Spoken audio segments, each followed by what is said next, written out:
Good evening.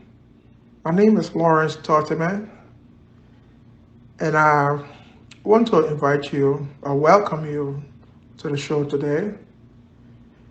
Our guest today is Mr. Robert Kilby, and we will be discussing the laws, regulations, management, and operations of the Freeport of Monrovia. Thank you. So, can you provide an overview of the current process for shipping and retrieving containers from the Freeport of Monrovia? Certainly. What I want to do first is, but what I want to do first, let me establish where we are coming from. And then, because the type of, we got different audiences, as we talked about it last time, we got different audiences that will be listening to the show. Now, if you are a person who looking at it strategically, we will be able to accommodate you from the approach I want for us to take. If you're a person who's looking at it from a governance standpoint, you will understand where you come in. And if you're looking at it from an operational standpoint, day to day, supervisory standpoint, then you know where we come in. Because if we don't use that structure, okay, then we will kind of convolute the discussion the discussion because then we'll be jumping from one level to another. And the reason why I'm excited about discussing this kind of issue with you is because you understand processes, you understand you're a master at processes, at quality systems, and at quality management system from a technology and from a normal manual process. So we can afford to discuss stuff like this. This stuff is not easy to discuss. Like I said, when I started going when I went to Northern Virginia Community College, let me give you a short story before we get into it, but I think it's important. When I went to Northern Virginia Community College, and who told me to go was your brother, my brother-in-law, Charles Nambwe. He told me there's a guy at Nova called Dr. Brown. He was teaching philosophy. And so he said, and he was excited about doing philosophy under Dr. Brown. So while we were in the discussion about it, I decided, well, okay, when I go to Nova, I will take Dr. Brown. You know, I'm here. I'm here. okay, okay. So I decided to take a course under Dr. Brown. And to do the philosophy, we got to even know what they call philosophy. So I get there, but Dr. Brown courses were already said, they were all taking, everybody wanted to do Dr. Brown, they called him Dr. Brown. Met him later on at George Mason. This guy was so excited about philosophy. But the reason why I'm bringing that up is because everything he taught us about philosophy uh, uh, define how I saw every other thing I did after that because I look at things philosophically. And what it means is you just conceptualize stuff.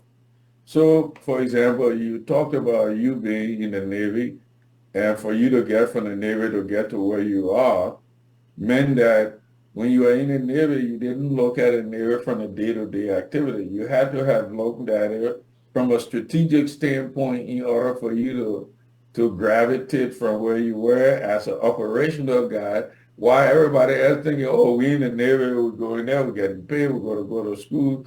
But you might have been, and I'm sure that what you were doing, thinking about the Navy from a strategic standpoint. In other words, how do I contribute to this overall scheme of things?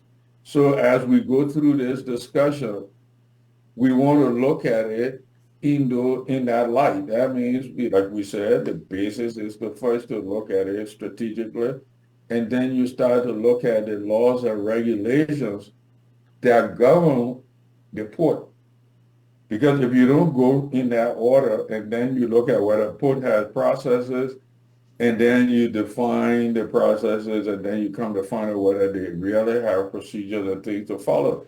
If you don't do it and you jump into the day-to-day activities of the port, you get lost. And that's where most people get lost because they don't understand it's a hierarchical Right. structure that you got to do from top to bottom in terms of evaluation. Right. So that's what I say. So let's set that stage so that when we're talking strategically, we can reference that we're talking strategically. If we get to the management side, if we just the guys I interacted with when I went to Liberia, LRA customs is a different ball game, and then you get to the Freeport itself where they're doing the actual logistics is a different ball game. I just wanted to qualify that in the discussion. No, that's great. That's a very good distinction about management strategy. So there you get into strategy, policy, and the other things we do pertaining to standards and procedures. You have to be the strategic thinker to lead because you got to see the whole picture of what you are managing, you are leading, and what is the direction of that entity, where you want it to go, and how is it going to contribute to society and to the betterment of the government that it is operating in. It has a place, so you have to make sure that it fits within the framework that the government functions. If you don't Correct. know that, then it Yeah. becomes a problem. Yeah. Yeah, that's what somebody I was talking to did. And it said how everybody say like real would change. How can you change when you haven't looked at a country strategically and start to do gap analysis throughout the entire system and you're sitting there and think because you've been in the government 50 years so it's supposed to change every day you're there. So I mean that's exactly what it is. And one of the things we usually talk about is that, you look at the environment and you look at the people. The environment doesn't talk, the environment doesn't speak. So you have the opportunity to organize that environment and so the people can operate in that environment. If the people cannot operate in that environment and operate the environment itself, it becomes a problem. And this is where we are. And that's why I Ironically, think, yeah.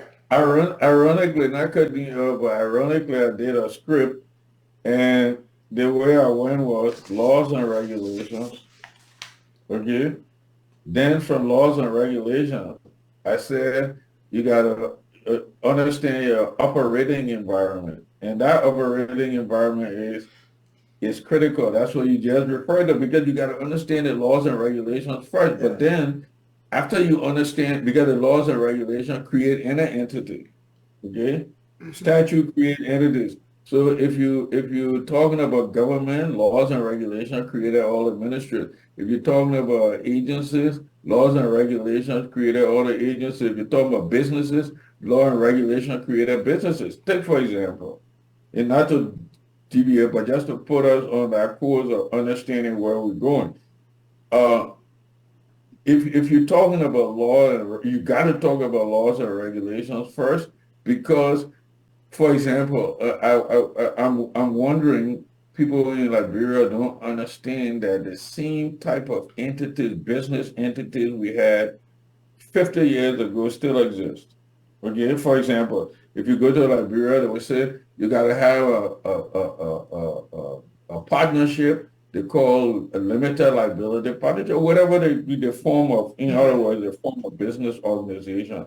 In America, in the late 90s to 2000, to especially the 2000, they started to say limited liability corporation, LLC. So everybody moved away from incorporation directly to LLC because the LLC thing gives you the ability from a tax standpoint how to report taxes and how you get your income into yourself. So when we talking about it, the reason why I said we got to start at law and regulations is because the legislatures and these guys who are supposed to be overseeing the finances of the country have to understand that you got to institute laws and regulations based on the type of businesses that you got running. It can be a corporation, it can be a partnership, it can be a sole proprietorship. But in Liberia, we don't understand those dynamics, and those are the things that influence your revenue. Yeah. And just to share a point with you, I spent the last, I would say, 10 or 14 years between State Department, the Pentagon, and some other places. So something I learned in 2014 was when we're getting into this new technology, digital age, and talking about cybersecurity, DOJ said, look, you guys have to organize and we have to form a governance structure. And the reason for the governance structure was to look at existing policies, the strategy we have in place, because times are changing. We are moving to the digital age. The policies we had many years ago, they may not work. So we need to go and revisit these policies and see whether we need to realign the government. But one thing we did smart there was to form a governance structure. The governance structure role was basically to sit there and say, what are the policies in place? Do we need to write new policies? How are we going to organize the elements of, when I say elements, the departments, Navy, Air Force, and other departments? How are we going to reorganize to meet these challenges that we are going through? So I was able to come up to write some of the policies and instruction on my own that will help my command to be able to execute the cybersecurity as we move into the future. But all of these things require some processes that you have to go through. Robert has a role. Robert is my boss. He's a senior executive. I have to report him. But Robert understands the process.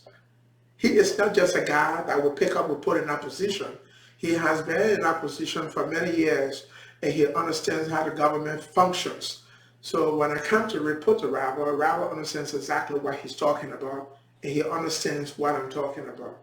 And I think this is where we are, I would say, lacking the ability for us to lead, because maybe we don't have the right skill set to lead in these different areas of the government. I'm not taking anything away from friends and fellows in Liberia and family, but these are some of the issues.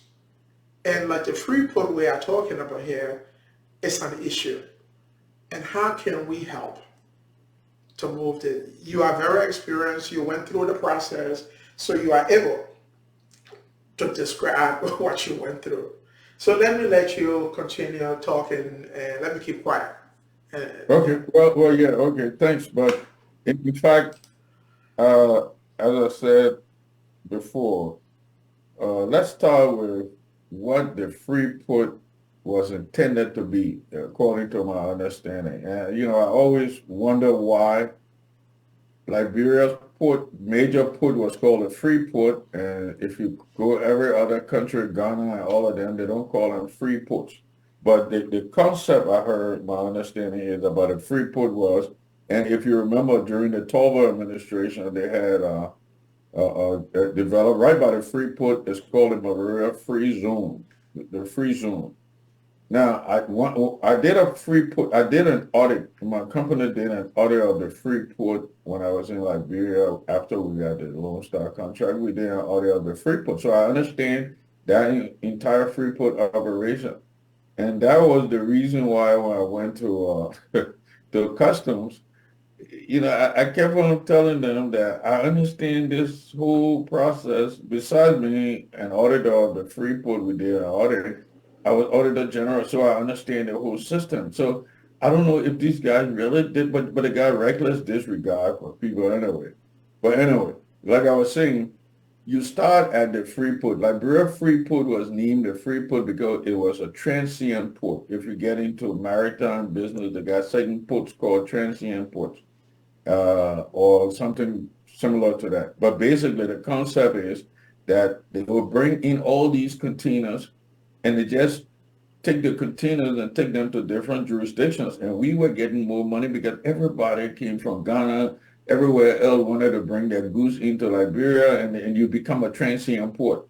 So that's why the people say a good penny better than a quick penny better than a slow dime. Because Liberia at that time, everybody was coming through there and doing commerce. So it was very vibrant. The economy was very vibrant. And so I'm trying to give you the background what the Freeport concept is and the Mm-hmm. reason why it has changed when we get into delve into what, how mundane the laws and regulations are. But that was the purpose of the port. Now it has been transitioned from that purpose because everybody want to get a chip of the, they want to get some sort of cut from the port. So they have disjointed all these processes at the port that made it a Liberia Freeport that was fluid. The logistics were in place. They were closely linked and everything else. Now they turn it to this place where you got to go make money. But so let me give you now. Let me go into a high level synopsis of what a port process is because I have shipped through the port multiple times. Uh, some 10 years ago, I did 3 shipments, or maybe 12, 13 years ago, I did 3 shipments, and then I finally did another one just as a test. But like I said earlier, you want to ship, you go to a shipping company, which is a normal accounting or any Right. business process. You go to the shipping company and say, I want certain things to ship. They tell you, okay, and we got different types of containers, and the most popular two are 40 and 20 foot. So you talk to them and they say, yeah, okay, and normally $5,000 to have the container shipped, and then $600 in my case, been like that for the longest, for them to load your things from your private U-Haul or whatever you took there to deliver those things and put it on the container. So you're talking about $5,600 to get your stuff in there. In the container, just to get a container from there to the Freeport of Monrovia or whatever your destination is. So when you get to the Freeport of Monrovia, like in my case, and since I went there for that purpose to understand the whole thing and demystify that whole process they have with respect to the port, I decided, well, okay, I called a broker who I've been knowing. He cleared all the containers I ever carried, and I asked him to give me the procedures, about delivering stuff at a port. But he couldn't give me anything in writing. Well, all he said was, "Hey, you got to pay $265 or 260 or 265 for something they call an ECTN number." So I said, "What's the ECTN number?" But when I went to the broker had told me already that, look, Liberia, if I were to talk about corrupt country, Liberia is second to the next most corrupt country in the world because the broker told me he had a guy he used to purchase things from for and send them to Liberia, and this guy had money, but he would make about 2 grand on 10 cars he would send. But he just stopped because he just couldn't continue to do the nonsense they're doing there. So to understand the process again, as I said, you will go and get this ECTN number. So when I talked to the broker said, yeah, you can't make any move unless you get this ECTN number. And the ECTN means that electronic container tracking number. That's what this ECTN means. So I said, okay, but then in the same breath, the guy told me, said, this is the same number that Merck's line uses because it's like if you got your services from Merck's line and you go in your container those days before this thing happened, uh, Merck's line will give you the link. They will send you, say your container has just left the port. They send you the link and you track your container. So what those guys did in Liberia during the WEA administration was to say, oh, okay, we'll use this Merck's number. Okay, even though it's a service on our Merck's, we will take it and then we'll give it to you so you can track your container to the port. Now you think about that. Do I care to track my container to know whether my container is high sea, Atlantic Ocean, jet, or I care about the date, which is always the date it will arrive. So the process is they will tell you to get an ECTN number. You get that ECTN number.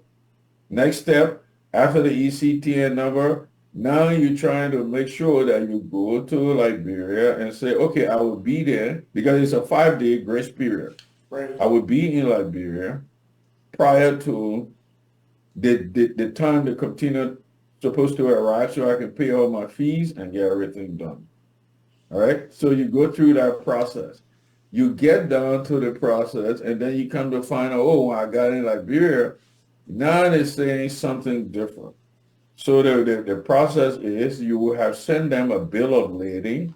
When you get the bill of lading, which is where you list all the things that you have in the container, is on that bill of lading. You got a vehicle, you got to put the identification number so that U.S. Custom can clear it and all of that. Make sure you're not shipping somebody else's vehicle and all that stuff to go through that process. But once that thing get approved and your container gets away, because they give you, in my case, they give you about 3 hours to load the container, and they do a very good job. That's what they pay the $600 for. So you go through that process, you get the container ready, and you ship it to Liberia. You're still asking Liberia what are the procedures after the container arrives. Nobody tells you who's involved. Nobody tells you. All right, you got no idea. So when they arrive in Liberia, and you got a 5 day grace period, nobody even tell you got a 5 day grace period. The broker will say, "Oh yeah, maybe." In fact, I don't know if I asked him, but I think I did, and that's how I managed to know the 5 day grace period. But within that 5 day grace period, believe me, if you can have the cleanest set of documents that meet all the requirements, you're not going to clear your container. That's the dilemma. Because they demystify that part of the system that you will never know what you need to do, and that 5 day grace period will elapse. Now, in my case, let me explain what happened. I had a vehicle I sent there, and then asked the broker, before I even got this shock in the bill. So I went to Liberia under the pretense that I would pay maybe $3,000 custom duty. I had already paid $5,000 to send that stuff over there while carrier was already used.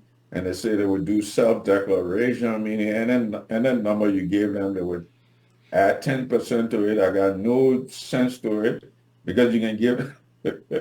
I mean, these guys, it's so pathetic that the Asakusa system, they throw everything in there and it will up the price by 10% of everything you throw in. But the car, if you're shipping a car, it's a different ballgame. Now they become experts when it comes to the car you're shipping. They become experts instead of going to Kelly Blue Book. But they don't even understand how to use Keller Blue Book. Because if you look at Keller Blue Book, it's a multifaceted way of determining the value of something, your car. Okay, suppose you had a car that got messed up in a flood. It was a 1999 or no, not 90, let's say 2020, 2020 Jaguar got flood. It got messed up in the flood. Insurance paid for it. If you went to Keller Blue Book and they told you a 2020 Jaguar cost $20,000, is it that car you got? It's not the car you got, because you got to remember the disclaimer that Keller Blue Book puts in there and say, look, these are cars from the port that has not have any engine change. If you change the engine, it's a different ballgame. Because they're tracking the car based on the mileage, the brand, and all of that. So the issue in Liberia at the time, and that's the process, they come in and say, okay, we look at a car and it's from Robert Kilvin, so I think the value is this. That's what I perceive it to be, because it made no sense. When I asked the broker, he said, hey, we'll go in Keller Blue Book. We'll go to Keller Blue Book. And I showed him the price. I said, this is the value of the car, Keller Blue Book. Besides that, the car I shipped had a rebuilt engine, which means they changed that engine, put another engine in there. And once you do that, Keller Blue Book got nothing else to do with it, because they can't track the car from manufacturing to the mileage to this. You got to remember, that's the whole concept there. So Liberia go in, and then I talked to the broker, just to give this point, right? I talked to the broker. I said, oh, okay. So what happened? He said Liberia was the reason why I told you Liberia is the worst country.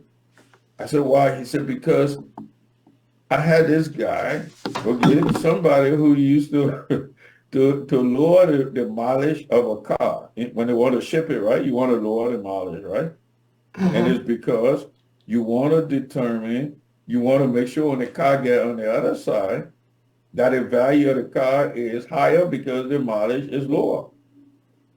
in the case of Liberia, he said was the most weird thing he has ever seen, and it's because you got to carry the mileage of the car up in order to get to Liberia.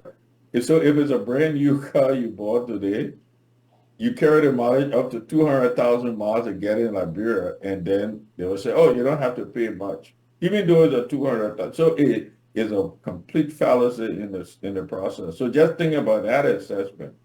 And that is the assessment that I got caught up on. Because at the time, my total bill was about $4,000. Okay, it was acceptable. But when I look at the fact that the car value had been inflated by threefold, then I said, no, I'm not going to do it. And within that time, they told me, okay, send a contest letter, which you got to do if you contest anything in your computer, in your consignment that you send, you got to send a letter. And then they said, oh, within 24 hours, which I was impressed about, within 24 hours, it will be done. Okay, good, makes sense. We're in a 5-day grace period. But then 24 hours turned out to be 2 weeks. Oh, we changed it, and then they sent me a letter back. This is the catch there. They sent me a letter back. And they said, okay, in the letter, it said, we agree with your evaluation of the car, and we agree to change the value. But to go in the system called Asakuda took them 2 weeks. And every day, I was paying about $200 a day for those 2 weeks. So that's why I took it up from $4,000 to $7,000. Okay, so that's in a nutshell, that's the process. So you got to understand several things. Then I started to delve into how much do they charge to take the container for APM terminal, because remember, you got two major people that will charge you hundreds and thousands of dollars. One of them is called APM terminal, okay, and the other one is called what's the other one name? It's APM terminal and the other guys. But what they do is Mertec. They take one takes the container off the ship, and the other one takes the container and stores it. And in that process, I got screwed $3,000 because every day, and they have a graduated system of charging you. When I say graduated, it means that you see, I told you they got a 5-day grace period, right? And from day 6 to day 7 to day 12, they charge you $50, for example, a day. From day 12 to day 18, then they charge you about $100 a day for each one of those moves you're making. So there where a lot of people continue to get stuck. Yeah. So that's how most of that stuff get caught in the place. So let's do this. I know you also talk about the challenges the businesses face because you're a businessman, and also individuals who are shipping their hustle goods and other stuff into Monrovia. Okay. But a question I have here, are there specific bureaucratic or logistical hurdles that contribute to these challenges? Is it something we can control, or is it something that is coming from abroad? Is the process is not clear to us? What is it? Why is it so difficult? Yeah, it's a very good question. It's so difficult because I think we talked about this before. In the world today, nobody can do business without automation. You cannot successfully do any business without automation today. Because if you think about it, everything is automated. You got people in the street market women that you can send money to on their phone. It's called mobile money in the case of Lone Star, and it's called Orange Money in the case of Orange telecommunication company in Liberia. So I can sit here in Liberia and send $100 to somebody in a minute, and they go pick it up. So that just shows you we got technology. The infrastructure for technology is not totally there, but you got some semblance of technology.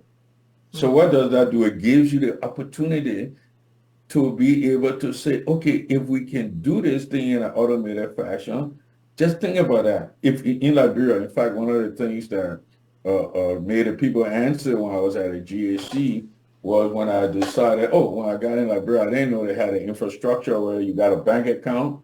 And once somebody withdraw money, you give them a check, they will withdraw the money, the bank will alert you that we got somebody there who's about to withdraw this amount. They alert you, and you can say yes or no.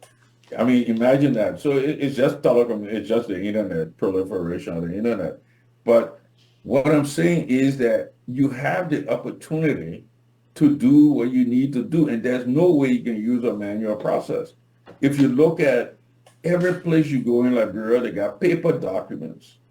The time for paper document have expired. There is no way you can use paper documents because even yeah, I know you know that a PDF, these files go, if you take a Word document, convert it to PDF, you can make it, you can put a database behind it and all the information you enter that gets in the computer and you can sort that the information out of the PDF. So in other words, you are going to have to automate the entire process, and there are services on the internet and in the cloud now that you can use to automate the port from end to end to answer you succinctly. All right. I'm going to go mute on the camera for maybe 2 minutes, but we're going to stick with talking. Yeah. I'm here. So let's go to the next question. And while you talk, I can do that. Okay. I know you mentioned earlier about regulations and laws, but the question I have to follow that, are there any regulatory or procedural inefficiency within the shipping custom process or processes at the Freeport of Monrovia that contribute to delay or complications? I know you answered that question because you, you talk a lot about it, but you think that anything else you would like to add to that? Well, yeah. And good you brought that back around the cycle because, one of the things I discovered when we were at the Freeport doing the audit of the Freeport was that it was that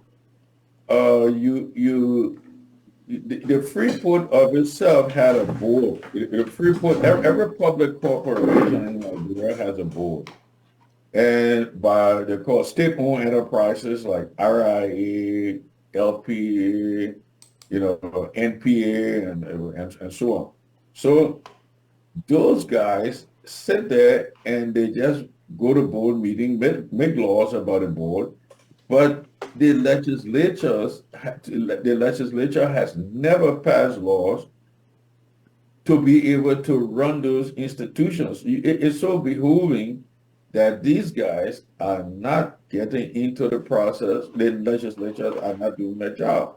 Because as you said, they have gone far beyond, Liberia is far beyond what is supposed to be today because electronics and electronics have left us which is IT, and we have not caught up to what we need to do. It is, I mean, the only step we can take is to automate it, and the evidence that we can automate it is the fact that people send money to each other through mobile money. So why is it I can't know what my container price is, and the day it will be clear and pay them from here electronically? Yeah. Uh, Very good answer. And I like the part where you talk about technology.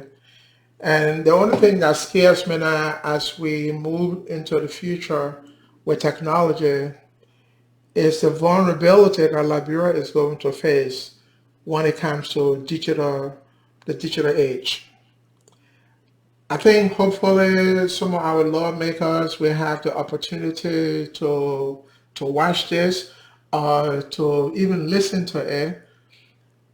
We need to move a little bit faster than what we are.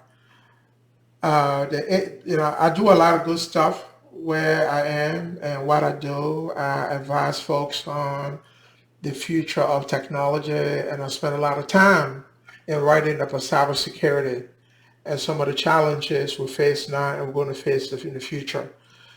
I think we need to start looking at that. Uh, what is going on in Liberia about our lack of interest, is just we don't have the knowledge, or it's just people don't want to do it. Well, I believe that, they got this term, somebody coined called intellectual curiosity. In order for you to learn, you got to be intellectually curious. And intellectual curiosity means that okay, take for example, I came back to the U.S. when after I had gone to Liberia since 2008, going back and forth, playing all kind of, getting all kind of opportunity. I come back to the U.S. and when I left, they had their flip phone. It was 2007. The flip phone started to go to smartphone between 7 and 8.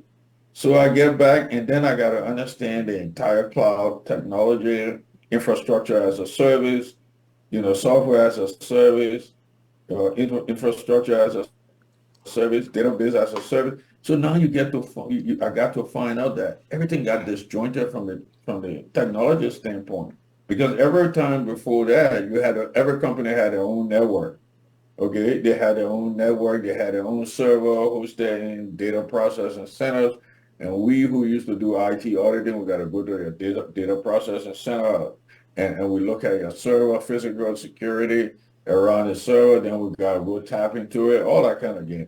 But then it came to the cloud, this cloud technology that came about that made it easier for the whole world. And do you know that Facebook and Twitter and all these guys are using somebody else's infrastructure?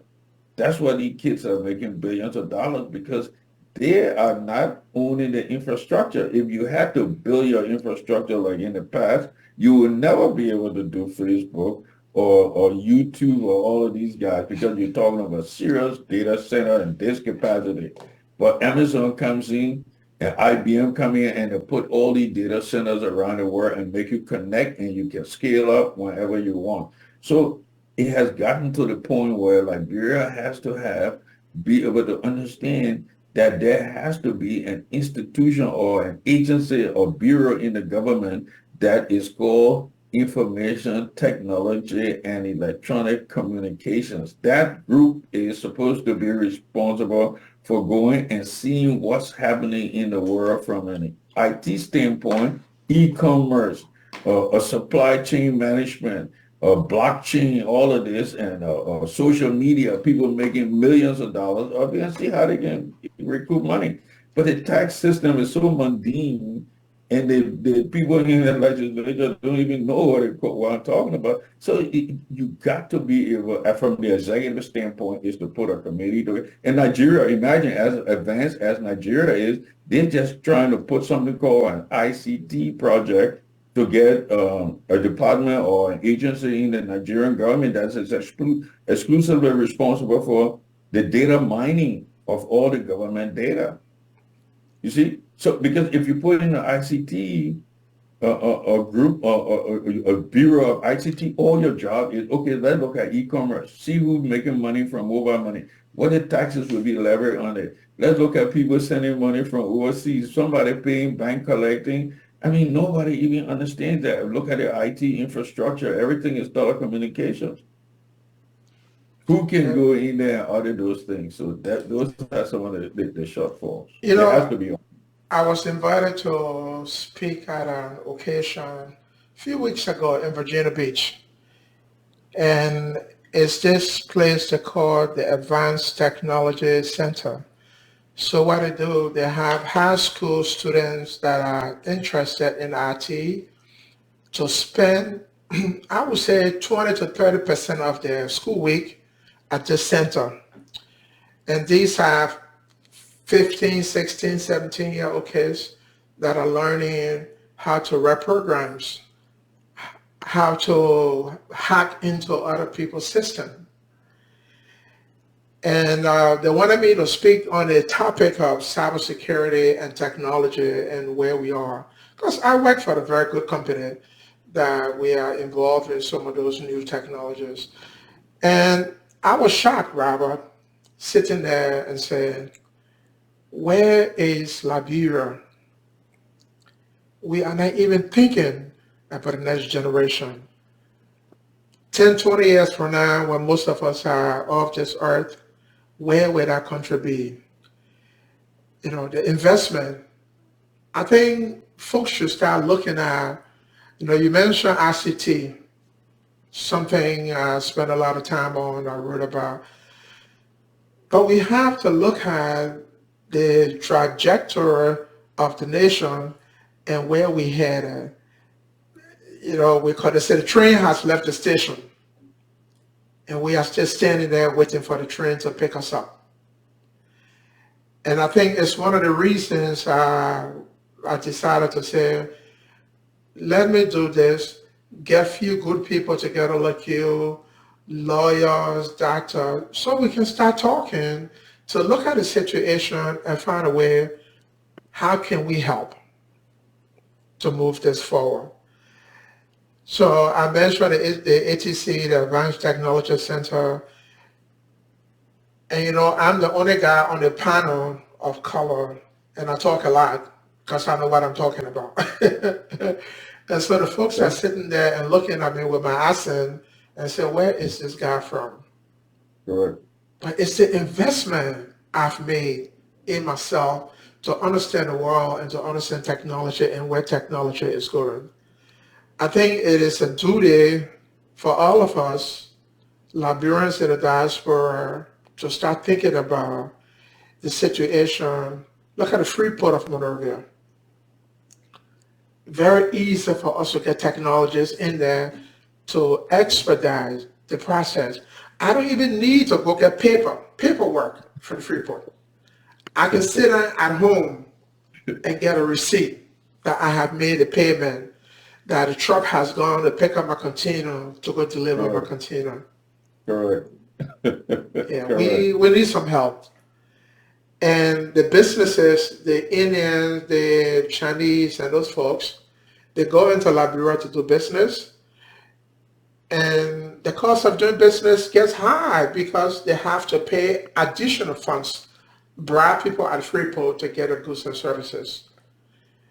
And then the nation is struggling about the next generation. What are we going to leave on the table for them to continue to build as we move forward? Let me go to the next question, Raul. Okay. You mentioned infrastructure, and there is a limitation to infrastructure, and we know that. But I absolutely agree with you. It takes no time for us to say we got an Amazon contract, a cloud services in Liberia, Yeah, you and bingo, you just hit it on the head. I thought you were going to miss that. Yeah, in a you just month. hit it. Correct. Correct. So while at that conference in Virginia Beach, I met the Correct. guy from Cisco, and we're talking about the Africa region. What is Cisco doing? And we're talking about cloud computing. And my passion about Liberia goes all the way up to State Department. And I tell them Right. that's where I'm from. But he and I talking, and he's like, Lawrence, it's a very good question, but you also have to look at investment. You're talking cost that we got to Mhm. put in this if we want to invest into Africa, the return on investment. You see, but Africans themselves can do that. I can get a team together in 2 months. We can stand up our infrastructure or the platform as a service, and we can start operating in Monrovia. It doesn't take that much. It takes commitment from our legislators and others for us to change again the trajectory of Liberia. But So I don't yeah, even go not ahead. cut you off, but I don't even think that that's the case because Amazon, the reason why Jeff Bezos is the richest guy in the world is Amazon has the most secure cloud processing data centers around the entire world. For example, the business the platform that I developed, Farm to Market, is running off of a platform in South America. They got platforms all over the world. These guys. Let me give you a new concept that just came up so we can get as a leeway to this discussion. They got something they call edge computing, two terminology, edge computing, okay, is where you want to make sure that a long time ago, if all the data centers are in America, then you got to run your business in Liberia. So you got this latency, the delay in Mm-hmm. data communication. Edge computing is a new dynamic in computing where they say, okay, if I'm a user, I got this app, I got a, farmer's app on my computer, on my smartphone. The closest data center to me is where I will get all my data from. It will send the data there. They call it edge computing. You're computing from the edge of the network. So you got a long time the network was centralized in terms of the databases. Now every edge of the network has a data center. So you get your data from there. So as you just rightfully said, Amazon is there. Amazon serves the U.S. Department of Defense. They lost the contract to Microsoft, and I knew it was political. That's why they lost it. But Amazon has the best security platform. So you don't have to do anything. All you do pay, Liberian government can pay $50,000 a month, which is very minuscule for the government, $50,000 and get the best security they could ever think about. We don't have any high-level confidential, military information. But $50,000 can run the entire Liberian government in terms of data center, $50,000 a month. I talk about serious AWS platform with all the security. Yeah, I mean, you talk edge computing, and I think a good way this is going to get for people to understand it, it's like Netflix. Those of you that watch the streaming Correct. channels and stuff. So what these platform owners have done is to get closer to your area, what we not call the content management Correct. for computing. So the edge, those edges are right there, they're much closer to you. So you don't have to go back and forth, trying miles and miles for data from the data center because it is delivered closer to you, which reduces the delay of the information coming to you and going back to the center. Uh, so a small data center can run an entire country for us. Yeah, Yeah, we yeah. don't. Yeah, it can. So we know that even at the Freeport, you can have an establishment now before you even think about a data center. Correct. So hey, folks, if you're listening to us, we're not here to badmouth our own country. We are only trying to share with you things that are possible that we can do now to make the country successful moving into the future. Okay. As a gesture, as a philanthropic gesture to the government, what we can do is say, look, if we can be venture capitalists. In other words, we say government, if you want to realize what the port can generate from you, we sign an agreement, we implement a system for you, and when we get done, you pay us for the system after we get done doing it, but we have a commitment to that extent. Just to prove to you, because what has happened in the past, people came and masqueraded around Liberia during the time I was there. They are IT guys. Nobody know what this word IT means. IT can mean anything. One of the funniest thing I ever saw, I went to a place in Liberia. They said it's the biggest computer school in Monrovia. I won't call the name. But it said the biggest computer school. I get there and I asked the boy, he said he was doing MCST, Microsoft. Certified system engineer. People still doing computer Oh my network, God. computer That's in the network. 90s. Yeah, computer. Nobody does computer networking, and these kids are so excited. I guess these guys got old Microsoft servers or whatever, and they just you don't even find a Microsoft backend anywhere again when it comes to that server. Everything now you purchase, they call it in the cloud environment. That's why it went from the internet to cloud. Let's clarify that technology. The cloud was when they decided to break out the basic networking service. So when the internet came out, everybody got on the internet. You could talk. and then you can send an email across. That was the function of the internet. Okay? Cloud computing was when they said, okay, we got an internet, everybody connected to this stuff. But then let's start to specialize in the services we provide. I can provide on the security at this level. I would provide services at this level. I would build application at this level, and anybody can buy those services from me. That's how Amazon then got into that's what the cloud is all about. The cloud is the function of the internet, which is the backbone, but the cloud is just breaking out those services that IBM had to get their own server, they had to get their own security services, and all of this. You got to put it, you got to have the databases now. All that stuff is Yeah. outsourced, and you can scale that process. Scalability means I can buy and increment it tomorrow when I get more customers, or tell it automatically increment as I get more users. I think what I'm going to say, I would say to our listeners for this particular podcast, we all should work together and look at it here, look forward to the year 2026, I would say 2027, to say at the University of Liberia, we want to establish, uh, I would say, computer programming course or some technology, cloud computing, or something for our kids that are coming up. So at least they are prepared for the future. Because like Robert and I were at the university on, well, sometime in March when both of us were in Monrovia. And I had to stop there to speak to the kids about strategic thinking, as Robert mentioned earlier. They want to learn.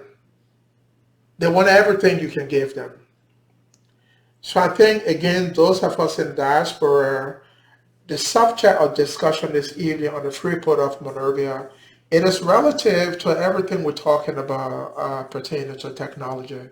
Because if we had technology in place, Robert wouldn't have encountered the issues of trying to ship his container and bribing people or taking many days to get his stuff from the Freeport. Robert could have sat right in his house, get on the computer, pay at the finance ministry, whatever, and send him a receipt. And whoever has to move that thing from Freeport to the next uh, location, they have the information, it's paid for, and everything is just automatic. We have to do something.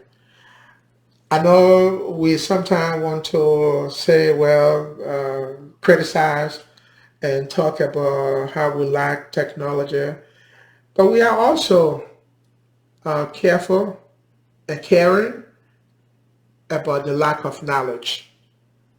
And I think that's what we all need to do to help the next generation as we move into the future to make sure that we are not 20 years behind. Cloud computing now, where are we in Liberia? When you and I were there, Robert, I won't call no special ministry name or nothing.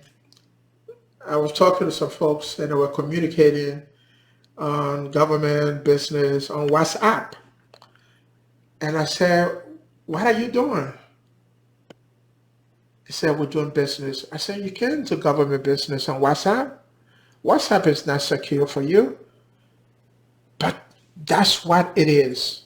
That is what happened today in our system.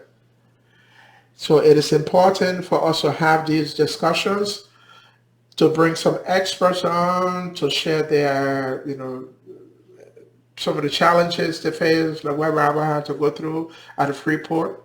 But we want others to come on. Let's share the knowledge with our people and see how we can help the system. So my next question, Robert, how can collaboration between government agencies, the private sector, stakeholders, and our international partners help overcome these challenges? What can we do?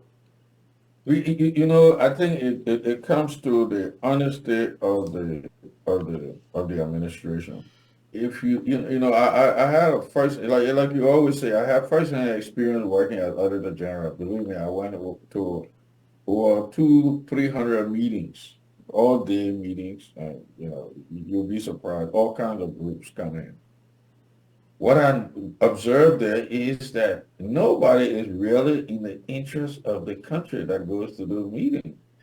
What they do is they go to these meetings. These guys come from foreign countries and say, for example, Germany or Sweden, and we want to give you this and give you that. And they know within themselves, you cannot even evaluate what you want.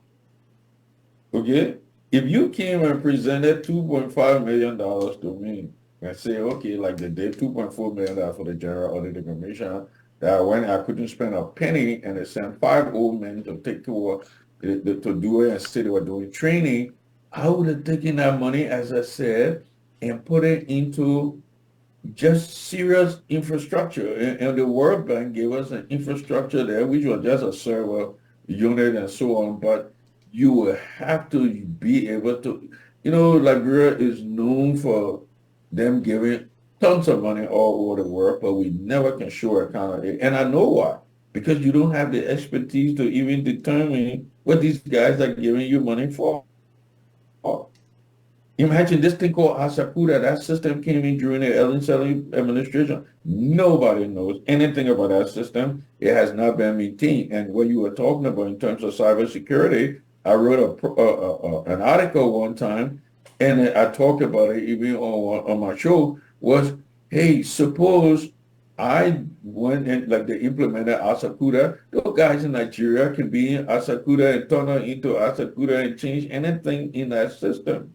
Hmm. Nobody has ever done a security check. Nobody even know the perimeter or that system operates in the networking perimeter. We do something with the in networking security. You got something to do. They scan the entire network to determine who's coming in, who's going out.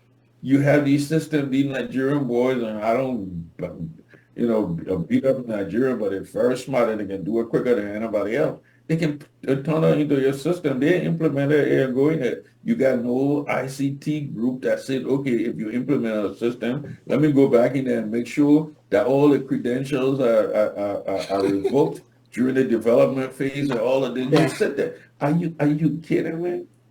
I yeah. mean, these guys, so we got a fundamental IT problem, and we will not look. I don't trash Liberia alone. I went to Ghana. I mean, from the academic standpoint, because I went to Ghana. I got a couple, several friends there that take me around when I go to Accra. And I went somewhere and they were still talking about, oh, I say I got these platforms. They said, oh, I'm doing a Microsoft MCSE. I said, no, no, no, they don't do that stuff anymore. Nobody. Who got a network? Nobody has a network. The Nope. world is it. They have a new concept. They call it from concept to constellation. It used to be from concept to automation. Just think about it. It used to be from concept to automation. You had your concept, you automated it. Now it's from concept to constellation. Why? Because everything they are doing in the world today is being done by satellite. It's being Yeah. channeled by Yep. satellite. So you get your concept and you put it into a constellation, which means your application running in the satellite and you got a global control of the world. So it's not normal data now. Remember, the cloud will go away. I never knew the cloud would go away. But now the constellation will be the name of the game where you store your application and it distribute it all over the world. Yeah. I know you will understand that, but I'm just trying to tell you how invasive this whole progression of technology And is. it is a scary thing. It is a scary thing, especially when someone builds a system for you, delivers a system, and installs the system, and you have Correct. no clue how the system works or what the back doors that are installed in that system to report to Correct. something else. I work with a lot of shipbuilders and stuff around the country. And since I work in our cyber IT world, I am very adamant about what I deliver to the government. And I would go in and do some work that others won't do because I have to make sure that when I think is delivered and we have to put it into our platforms to operate, it doesn't do something different. that it is not supposed to do. So, like the Freeport, you put in Aracura or however they call it, you gotta have administrators. Asakuda. Yeah, Asakura, administrators. Maybe they do. Maybe they have administrators for those systems. I don't know. But how often are they upgraded? Yeah, how often are they upgraded?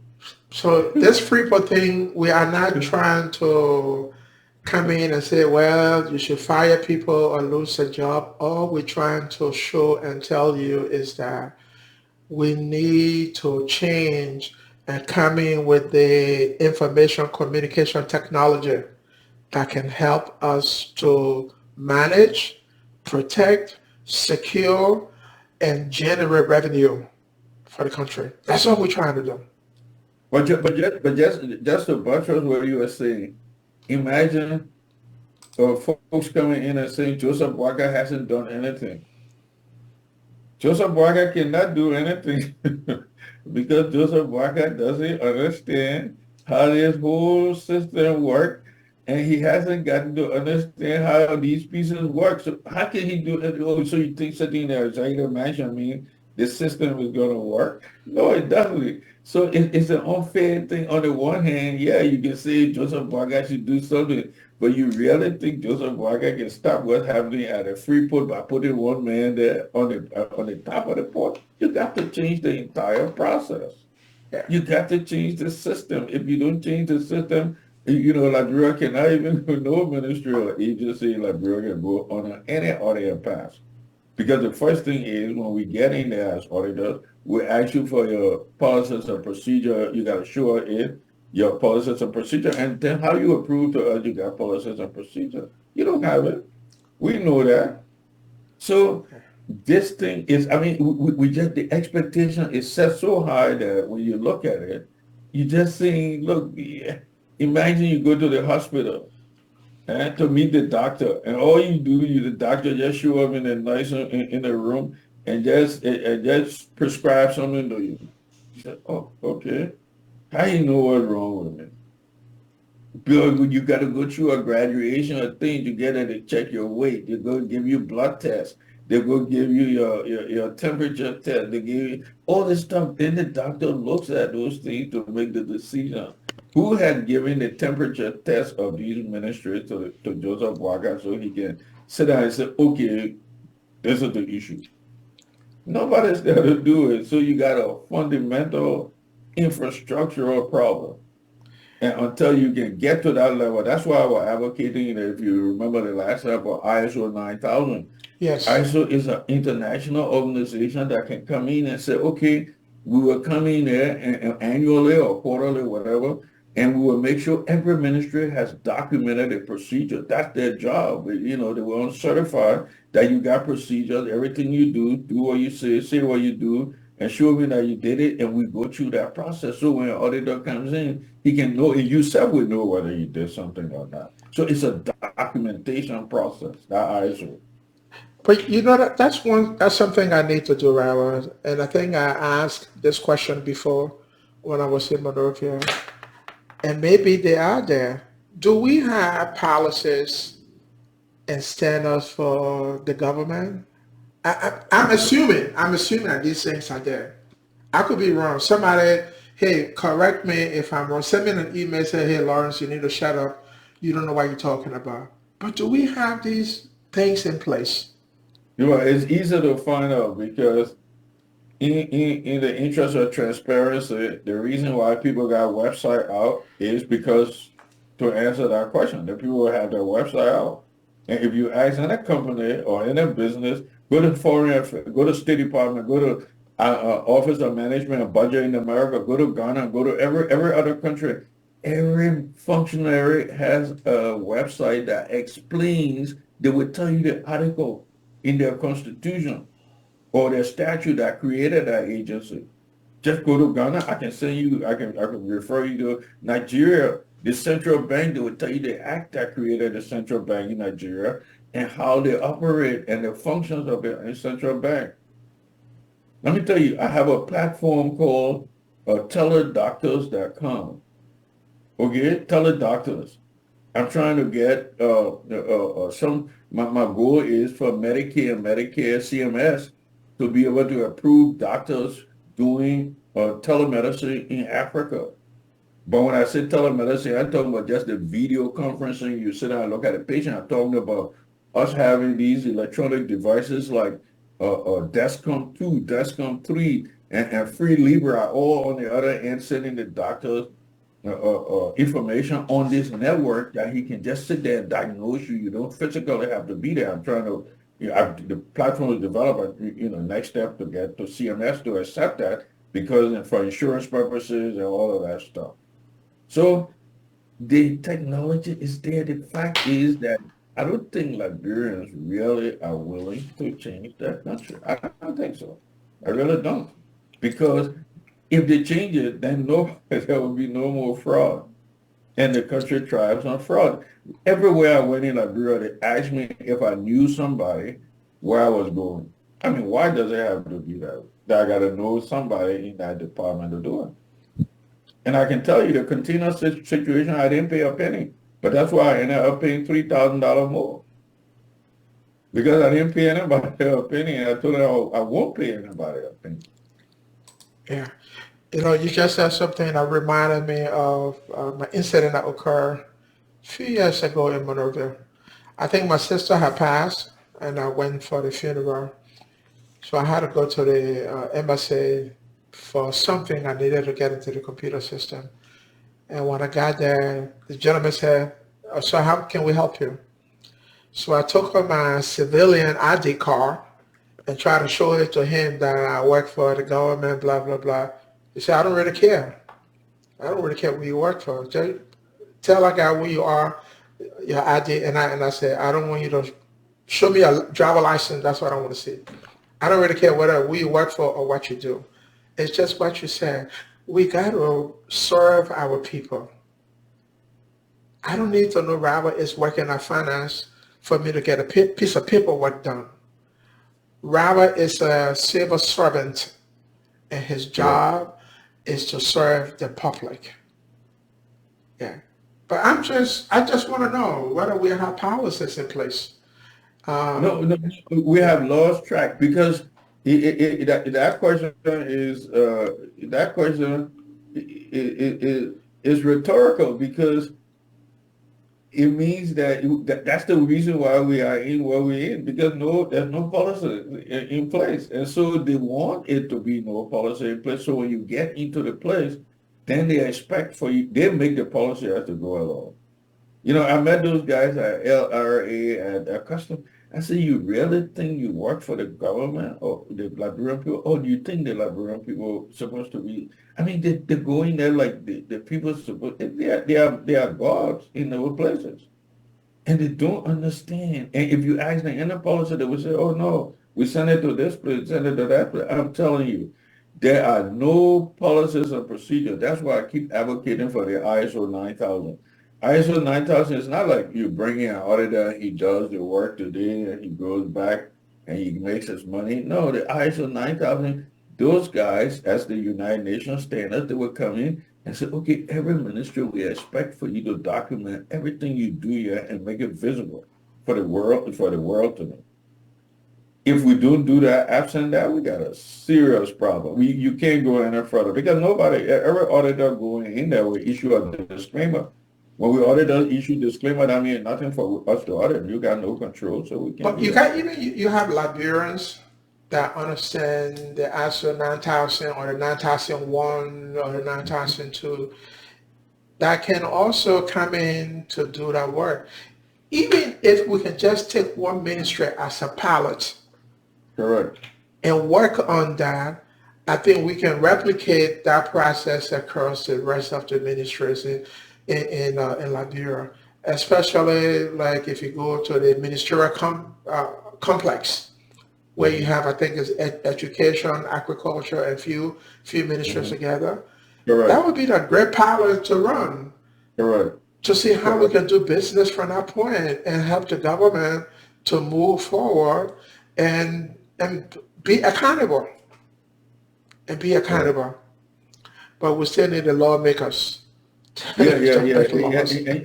and you see, yeah, and good you brought that up because at the end of the day, the only way you can affect change. In fact, I was just listening to DeSantis, Florida governor, and they got cases in court, and he's a lawyer, and he said the reason why he had the case in court because he wants to force the legislature hand to change the game, and he wants to force the judicial hands to change the game. The only way we can change the game in Liberia or try to change, attempt to change the game is to go to court. And how many Liberians will ever go to court? One of the things I'm struggling with is there a lawyer in Liberia that can take a class action lawsuit and say I'm going to sue the government?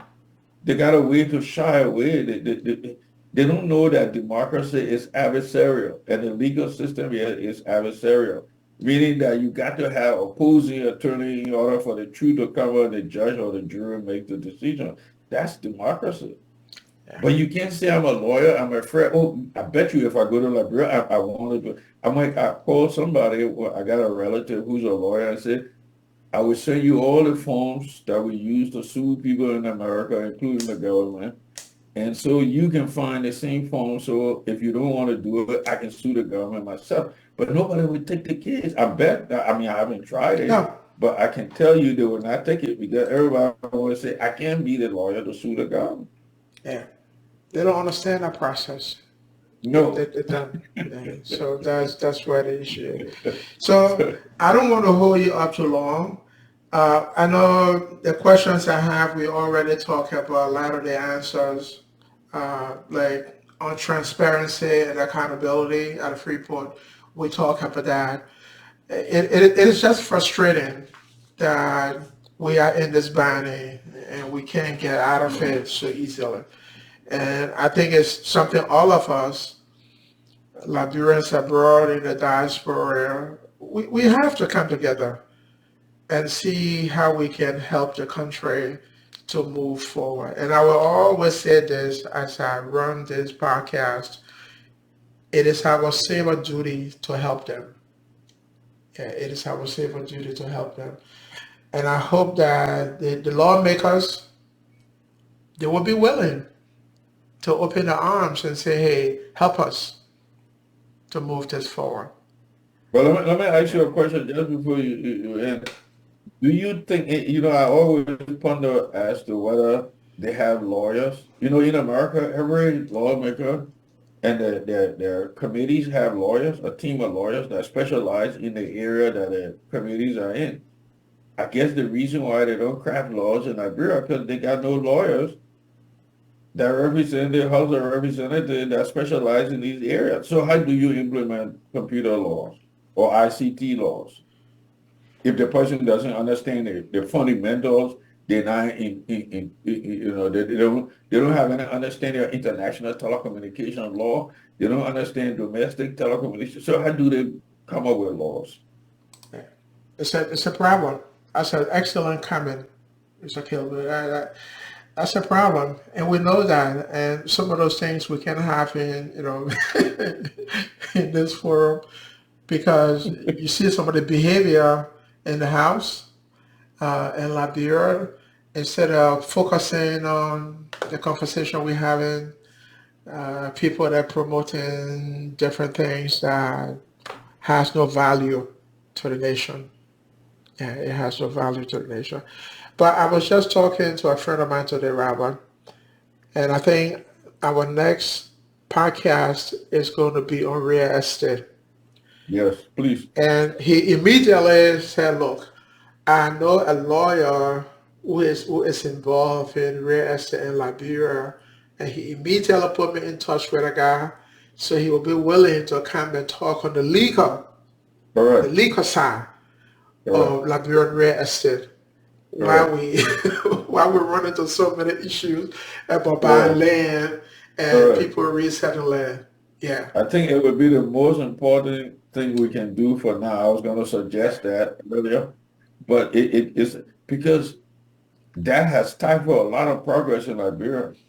That yeah. real estate, it has stifled a lot. And then they have now opened a new real estate commission. And I heard that everything went helter skelter After they opened that and they took it from under the Bureau of Lands and Mines, everything now is just in a state of flux.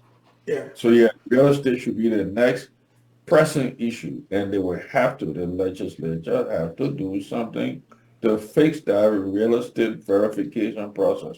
Yeah. So Well, if you are listening to the podcast and you have children that are lawyers that are involved in real estate, please, we would like to learn from them how it is done here in this system and how can we compare it to what we do. I hate to say compare it to what we do in Liberia, but we want to see, we want to learn. We want to learn and learn from you. If you're a lawyer who knows about real estate, help not us. only not only lawyers, but even the brokers. They really got Yes. a lot of folks in America who are real estate brokers. The agents Yeah. can come in Yeah. and they Yeah. can tell you the law agents because it's the same thing except the broker in charge of the agents. But yeah, they're lawyers. And if you're a closing attorney, they call them closing attorney. They know how to collect all of these things in terms of the title search, title representation, and all of this stuff. I mean, like real problem can be solved easily. Yeah. Yep. It's just a matter of people being so, I mean, it's so sinister that they intend to do what they do. Then they come out and say somebody cheated me with my deal. It's not a buying candy or the Yeah. story. Real estate to be sold in any country goes through a lengthy process. Yep. So Mr. Kilby is about almost 8:30. Hmm. As I said earlier, I appreciate you accepting my invitation to redo this podcast because I made a mistake on Saturday. And so for all our listeners online, thank you for joining us and listening to this. I got a message today, Rabbi. Folks are saying we need to do this frequently and doing it and doing it every other week. So that was a Yeah, request. that's what usually happens. People, we should do it. You should You know, do but it. you see, because when you create the gap, we should have done before you create the gap, then the interest Yeah, kind of erodes. So yeah, if you can get it should be, but like you said, you got to get participation of other people yeah, with expertise in the area, and then we can have a panel discussion and get yeah. into the. But because that's what we want to do. That's why we're having this conversation. We are not here to punish anyone, criticize anyone. We just want to bring out awareness about these processes. And if you know more about some of these processes, come on, let's have the conversation. I can sit here and talk IT and talk engineering and other stuff, but I'm not a doctor. I am not a nurse. That's not my area. We can talk about accounting, Rabber, my web shirling. They'll always sit down and I will listen to that conversation. So we want you to be part of this. And let's just bring awareness to the system and see whether people will listen and how we can help them. That's what we want to do. So Mr. Kilburn, I don't want to hold you any longer. Thank you very much, sir, for making the time for us to get together. And all the listeners online, thank you for joining us this evening. And our next podcast will be next Saturday. The intent there is to do the Zuckles. When I said I thought you Zuckles, said real estate. I thought you said real estate. yeah, but no, that's what I'm coming to. So I may have to push the Zuckle in June Right. and do the real estate on next Saturday. So Correct. I think it's going to generate a lot of interest. People want to Correct. know, why people selling the land and what can you do to stop that? Because a lot Right. of lawyers are getting involved. People have to pay extra for those lawyers after they own their property. So we want to have that conversation and also help other people to understand how it works. So they understand if they're going to buy land in Liberia and they want to build a house in Liberia, at least they have some knowledge of the process or processes that have to occur. So ladies and gentlemen, again, it is our duty to educate the next generation. It is our people, one people. Mr. Kilbert, thank you and have a wonderful evening, sir. Thanks And a thank lot, you brother. everyone online.